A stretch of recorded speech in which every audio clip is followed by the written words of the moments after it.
నాయుడు మాట్లాడుతున్నారు. ఇప్పుడు లైవ్ చూద్దాం. సిండికేట్కి అవినీతికి కేర్ ఆఫ్ అడ్రస్ ఎవరైనా ఉన్నారంటే అది గొడ్డల పార్టీ అధ్యక్షుడు అని చెప్పి నేను చెప్పడం కాదు, నిద్రలో ఎవరికి లేట్ అడిగినా సరే ఆయన పేరు చెప్తారు. 2019-24 మొత్తం వ్యవస్థలన్నీ నీ గుప్పిట్లో పెట్టుకున్నావు. ఈ రాష్ట్రంలో ఆదాయం వస్తున్నటువంటి అన్ని రంగాలని సింగిల్ హ్యాండ్లో నీ దగ్గరికి తీసుకొచ్చి నువ్వు చేసినటువంటి అవినీతి ఇంత అంతా కాదు.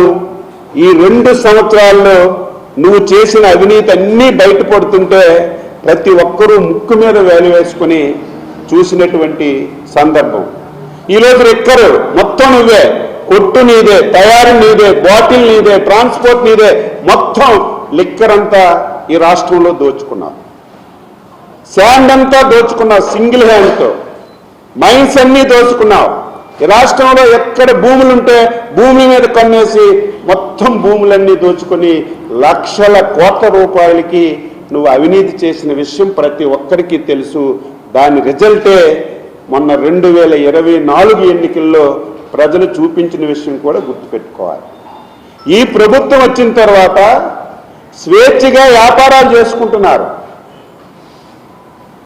వాళ్ళు కావాలని, వీళ్ళు కావాలని, వీళ్ళు ఉండాలని, వీళ్ళే చేయాలని ఎప్పుడూ లేదు. నేను ఎక్కువ సార్లు చెప్తుంటాను, మళ్ళీ మళ్ళీ చెప్తుంటాను.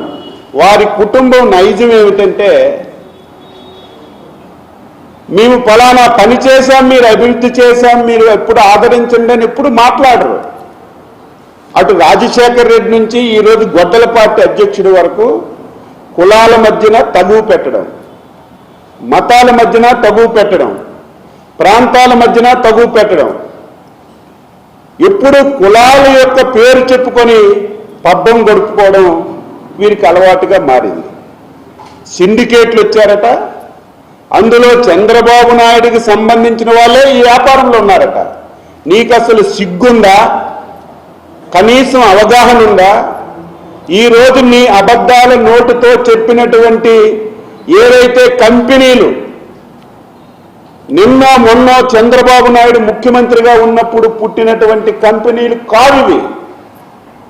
నీ తండ్రి అధికారంలో ఉన్నప్పుడు కంపెనీలు ఉన్నాయి, తరువాత వచ్చిన ముఖ్యమంత్రులు అధికారంలో ఉన్నప్పుడు కంపెనీలు ఉన్నాయి. ఎంతెందుకు గొడ్డల పార్టీ అధికారంలో ఉన్నప్పుడు ఇదే కంపెనీలు ఉన్నాయి. ఈ విషయాన్ని నువ్వు గుర్తు పెట్టుకోకుండా ఈరోజు ఏదో చంద్రబాబు నాయుడు ప్రభుత్వంలోకి వచ్చిన తర్వాత ఏదో కొంతమందే వచ్చి కంపెనీలు పెట్టినట్టుగా నువ్వు ప్రజలకి మభ్య పెడుతున్నావు.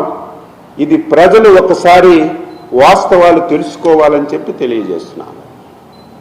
ఈరోజు ఏ రంగమైనా అభివృద్ధి జరిగిందంటే నేను విషయాలు మాట్లాడొచ్చు, అపోజిషన్ విషయాలు మాట్లాడొచ్చు. కానీ ప్రభుత్వానికి ఒక లెక్క ఉంటుంది. ఆ లెక్కే గ్రోత్.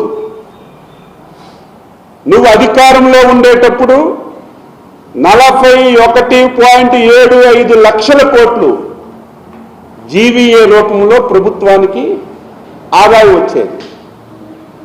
మేము వచ్చిన తర్వాత ఈ 2 సంవత్సరాల్లో 41,75,000 కోట్ల రూపాయల నుంచి 63.65 లక్షల కోట్లని తీసుకొచ్చామంటే ఈ రంగం అభివృద్ధికి ఇంతకంటే సూచిక ఇంకొకటి లేదు అని చెప్పి తెలియజేస్తున్నాను. అదేవిధంగా గ్రోత్ 2014లో అధికారంలోకి వచ్చాం.